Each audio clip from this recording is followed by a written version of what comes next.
Estamos na segunda semana do Advento, na quinta-feira da segunda semana do Advento, e a liturgia da palavra de hoje parece conter uma contradição. Parece que não há uma harmonia entre elas quando é apenas uma impressão, isto é, não há contradição, mas há uma complementaridade, isto é, uma e outra se completam. Na primeira leitura, Deus mostra a sua primazia, isto é, Ele nos ajudará na preparação do caminho do Senhor. Isto é, nós estamos no tempo do Advento, em que nós estamos preparando a vinda do Senhor, mas não é uma preparação simplesmente pessoal, isto é, eu estou me preparando para acolher Jesus na minha vida, sim, mas é também uma preparação com um caráter comunitário, isto é, os pais preparando os seus filhos, o sacerdote se esforçando para preparar os fiéis, para que acolham Jesus em seus corações, nas suas almas. Então existe um aspecto comunitário, um aspecto eclesial, a igreja que se prepara, que prepara o caminho do Senhor, para que Ele venha. Pois bem, então a primeira leitura, ela enfatiza o quê? Que Deus nos ajudará. Deus não nos deixará sozinhos nessa missão. O contexto da primeira leitura de hoje é o que? Israel no exílio, na escravidão, debaixo da bota da Babilônia. Então, como era difícil Israel se libertar, e Deus diz assim: eu, o Senhor teu Deus, eu te tomo pela mão e te digo, não temas, eu te ajudarei. Não tenhas medo, Jacó, pobre verme, não temais, homens de Israel, eu vos ajudarei, diz o Senhor e Salvador, o Santo de Israel. Não chama Israel até de pobre verme, isto é, eu sei, você é pequeno, você não pode muita coisa, você é como uma criança que eu preciso tomar pela mão, mas eu te ajudarei. Isto é, Deus é o nosso auxiliador, e Ele nos ajudará a preparar o caminho para acolhê-lo. Deus é o nosso auxiliador, e Ele nos ajudará a limpar os caminhos do Senhor no nosso coração, para que nós estejamos preparados para a sua vinda. A oração coleta da missa de hoje diz assim: despertai, ó Deus, os nossos corações, a fim de prepararmos os caminhos do vosso Filho. Então, meus santos, preparar os caminhos do Senhor é mudar de vida. Preparar os caminhos do Senhor é mudar de mentalidade, isto é, começar a pensar segundo Deus, começar a amar as coisas de Deus, desejar de todo o coração as coisas do céu. E nós sabemos, meus santos, que nós não somos capazes de por nós mesmos obter a conversão, a mudança de vida, a mudança de coração, a mudança de mentalidade. Então nós precisamos do auxílio do Senhor, nós precisamos que o Senhor venha em nosso auxílio e Ele realize essa obra no nosso coração, porque nós, por nós mesmos, somos tão pecadores e tão inconstantes. Pense em você que está se preparando para o Natal, pense em você no início do Advento, talvez bem motivada, bem motivado, pensando em ser generoso, em ser generosa para com Deus, e o Advento começam as outras preocupações, e você vai se esquecendo de nosso Senhor, e você vai desanimando na sua dedicação a Deus, e você vai vendo as dificuldades de se aproximar de Deus, de ser de Deus, e você vai esfriando. Quando você não via as dificuldades de ser de Jesus, de ser um católico, uma católica de verdade, você estava cheio de entusiasmo, mas quando você viu o que vai custar a sua fé, o preço da sua fé, você começa então a desanimar. Pois bem, nós somos isso, meus santos: fraqueza, limitação, debilidade, inconstância, muito pecado, né? Quantos pecados existem lá no nosso coração, na nossa alma, quantos apegos. Então, quando nós nos olhamos, e aqui é importante, sim, é importantíssimo que nós nos olhemos, porque existem pessoas que não têm contato com a sua realidade espiritual. Existem pessoas que não se veem à luz de Deus, elas se veem à luz do mundo. Então, à luz do mundo, meus santinhos, vocês que estão aqui na igreja, vocês são santos de sétima morada. Imagine, no horário aqui de Cuiabá, às 6h20 da manhã, vocês estão aqui na igreja. Nossa, como vocês são santos! Porque à luz do mundo, um pouquinho que se faz para Deus já é muito, mas à luz da santidade, nós sabemos quão longe estamos dos santos amigos de Deus, quão longe estamos de um coração que verdadeiramente ama a Deus. Então o primeiro passo é esse: pedir a Deus que nos conceda a sua luz, para que nós vejamos a nossa feiura, para que nós vejamos quão pouco o amamos, porque se estivermos na ilusão do mundo, este tiquinho que fazemos já é muito, mas para quem ama de verdade, isto que nós fazemos não é nada. Pois bem, então, quando nós vemos que existe uma grande obra a ser feita, a tentação é querer desanimar e dizer: misericórdia, Senhor, é muita coisa.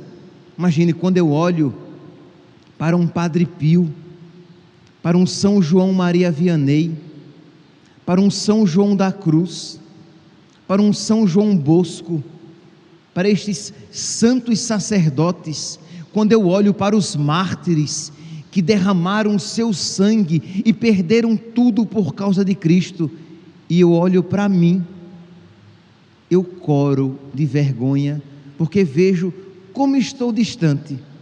Mas vem aqui o Senhor e diz: eu te ajudarei. Tu és um pobre verme, mas eu te tomarei pela mão. Eis que eu, diz o Senhor, Isaías capítulo 41, versículo 15: eis que eu te transformarei num carro novo de triturar. Isto é, imagine o que é que nós ouvimos no início do advento. Ouvimos no domingo passado que todo monte deveria ser rebaixado, e Deus diz: eu te transformarei num carro de triturar, e você vai sair triturando e vai aplainar esses montes. Eu te transformarei num carro novo de triturar, guarnecido de dentes de serra, hás de triturar e despedaçar os montes e reduzir as colinas a poeira. Isto é, eu te farei tão forte que tu hás de preparar o caminho do Senhor. As colinas não precisam ser rebaixadas? Pois bem, eu te farei um carro novo de triturar, com dentes de serra, e tu não terás trabalho. Então, essa realidade de que quando a graça de Deus, quando o Espírito Santo vem, o difícil se torna fácil. Quando estamos mergulhados no Espírito Santo, até aquilo que nos faz sofrer é amável. Quando o Espírito Santo, quando somos movidos pela graça, as coisas difíceis não são insuportáveis. Isto é, nós teremos até mesmo alegria de dar a Deus aquilo que Ele nos pede, de fazer aquilo que na carne simplesmente seria impossível, mas se movidos pela graça, aquilo impossível aos homens se tornará possível a Deus em nós. Então é isso o que Deus promete aqui na primeira leitura. Mas eu dizia que parece haver uma contradição entre a primeira leitura e o Evangelho. Sim, porque enquanto a primeira leitura enfatiza a ação primordial de Deus, o Evangelho diz assim, que o reino dos céus sofre violência, versículo 12, Mateus capítulo 11, versículo 12, o reino dos céus sofre violência e são os violentos que o conquistam. Isto é, precisa haver uma colaboração da nossa parte, precisa haver uma certa violência, uma certa colaboração que exigirá de nós uma violência para que os caminhos do Senhor sejam preparados no nosso coração. Meus irmãos, peçamos a Deus, peçamos ao Senhor que nos conceda esta graça. Mas lembra, eu falava no início da celebração, não apenas para nós, mas para os nossos, para aqueles por quem rezamos, pela nossa comunidade, pela nossa paróquia, pela igreja no nosso Brasil, pelos padres do nosso país, pelos padres do mundo inteiro, pelos bispos do mundo inteiro, pela igreja no mundo inteiro, para que nós nos preparemos para a vinda de nosso Senhor, por mais difícil que o contexto atual se apresente. Por esses dias eu conversava com uma pessoa, com uma mãe, que falava da dificuldade de preparar os seus filhos para Deus, porque a mídia, o mundo atual, é totalmente avesso a Deus, é contrário a Cristo. Quer dizer, como se tornou difícil pregar o Cristo, pregar o Evangelho, no mundo que vira as costas para o Evangelho, no mundo que vira as costas para Deus, no mundo que zomba de Deus. Como alcançar os nossos filhos que estão sendo alimentados noite e dia nessas redes sociais, que estão sendo alimentados noite e dia por essas informações cada vez mais contrárias a Cristo e ao Evangelho. Neste mundo lá fora, em que existe liberdade para tudo, desde que não seja liberdade para o Evangelho e para se pregar a palavra de Cristo, em que, em nome da liberdade de expressão, se permite qualquer coisa, mas esta mesma liberdade de expressão não é concedida aos cristãos, que se tornam cada vez menos influentes no mundo. Vocês, por exemplo, já comentamos aqui, isto é, o quanto nas redes sociais os cristãos são silenciados cada vez mais, o quanto aqueles que pregam a verdade, e às vezes não são nem cristãos, mas pessoas que falam, porque uma pessoa intelectualmente honesta, ela está aberta à verdade, e ela consequentemente estará aberta à fé. Mas uma pessoa que é movida simplesmente pelos seus interesses e não pelos seus princípios, ela está voluntariamente cega, ela está voluntariamente de olhos fechados, isto é, ela não vê porque ela não quer, não porque ela seja incapaz, porque ela é intelectualmente honesta.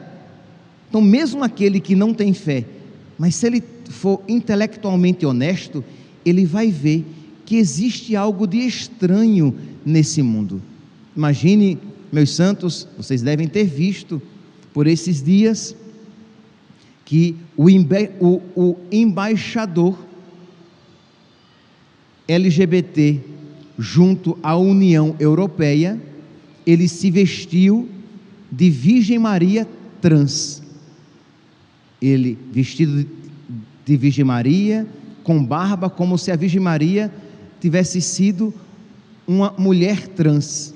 Isso é profundamente ofensivo aos cristãos. Mas não, isso é liberdade de expressão. O embaixador da causa LGBT junto à União Europeia. Mas esta mesma União Europeia é aquela que diz que o termo Natal deve ser retirado porque é muito ofensivo. Deve no máximo dizer Feliz Festa. Feliz Natal é muito ofensivo. Mas como assim? São dois pesos e duas medidas. Isto é, em nome da liberdade, eles ofendem a fé cristã. Mas esta mesma liberdade os cristãos não têm para desejar um Feliz Natal. Houve toda uma manifestação contrária e é permitido. A União Europeia tirou essa recusa em se desejar o Feliz Natal. Mas só o fato de se pensar nesta possibilidade, já se vê a arrogância do argumento e o fechamento a toda e qualquer liberdade para os cristãos. Imagine aquele grupo de humor satânico, sim, é um grupo de humor satânico, chamado Porta dos Fundos, que todo Natal faz questão de fazer algo ofensivo à fé. Este ano, eles apresentam Jesus. Ano passado foi Jesus Cristo gay. Este ano é Jesus Cristo, um adolescente viciado em pornografia e que encontra Deus em um bordel, em um prostíbulo. E isso é apresentado em nome da liberdade e é divulgado pelas redes sociais. Mas os cristãos, nas redes sociais, eles são cada vez mais calados. Se você posta algo nas redes sociais, tem cada vez menos alcance. Mas aqui eu digo, você vai dizer, padre, mas isso é com todos os cristãos? Entenda, cristão que promove conteúdo claramente cristão. Cristão que fica fazendo bobagem na internet, não tem problema. Mas cristão com conteúdo cristão é cada vez mais silenciado. Seus vídeos têm cada vez menos alcance. Por quê? Porque eles são contrários, eles são uma voz dissonante e discordante daquilo que nós ideologicamente queremos cada vez mais promover. Meus irmãos, se nós estivéssemos fundados simplesmente nas nossas forças e na nossa capacidade, isso seria um discurso deprimente, desestimulante. Se nós estivéssemos fundados simplesmente na nossa capacidade de estratégia e na nossa eloquência em pregar a verdade, eu estaria totalmente desestimulado, desanimado e entregue ao fracasso. Mas a minha confiança é que, é verdade, eu preciso fazer a minha parte, porque o reino dos céus é dos violentos, mas é muito mais verdade que o Senhor me ajudará. Não temas, vamos lá, vamos ouvir de novo. Eu sou o Senhor teu Deus, que te tomo pela mão e te digo, não temas, eu te ajudarei. Não tenhas medo, Jacó, pobre verme, não tenhas medo, não temais, homens de Israel, eu vos ajudarei, diz o Senhor e Salvador, o Santo de Israel. Meus irmãos, peçamos a Deus que Ele nunca nos permita esquecer que Ele nos ajudará. Ele não nos deixará, meus santos, sozinhos na provação. Quaisquer provações que vierem, se vierem outras maiores provações e maiores dificuldades, não temas, eu te ajudarei. E se vierem perseguições, porque nós insistimos em ser cristãos de verdade, e insistimos em denunciar isso que vemos ser claramente desonesto e injusto, não temamos, não tenhamos medo, o Senhor nos ajudará. Por quê? Porque nós somos bons? Não, mas porque nós somos seus. Porque nós somos santos? Não, devemos ser. mas não porque sejamos santos, mas porque Ele é santo, e Ele não mente, e Ele não engana e não se engana. Eu sou o Senhor teu Deus, que te tomo pela mão e te digo: não temas, eu te ajudarei. Não tenhas medo, Jacó, pobre verme, não temais, homens de Israel, eu vos ajudarei, diz o Senhor, o teu Salvador. Que esta fé, meus irmãos, cresça cada vez mais nos nossos corações, para que nós nunca desanimemos em lutar em nome de Cristo. Louvado seja nosso Senhor Jesus Cristo, para sempre seja louvado.